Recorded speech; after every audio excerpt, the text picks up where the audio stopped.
Esty Emily here to give you some quick tips on how to combat dehydrated skin. Dry skin and dehydrated skin can look very similar upon first glance. Itchy, flaky, or ashy skin, it might feel a little tight, may even be sensitive with some redness.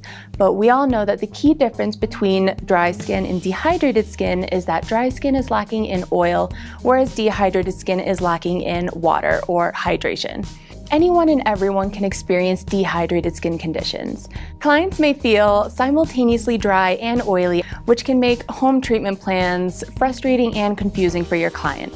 But never fear, the answer lies in two parts. First, identify the source of dehydration. It could be the environment. Maybe it's the wintertime and it's very dry. It could be a certain product that your client is using.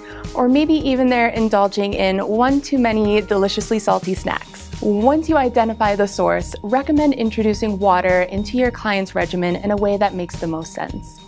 Try products with hyaluronic acid, which can hold up to 1,000 times its own weight in water.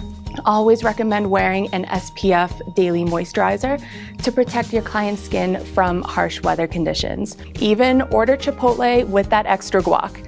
Aside from being worth the extra $1, avocados are rich in vitamin E and monounsaturated fats, which help keep your client's skin happy, hydrated, along with all the other tips I previously mentioned.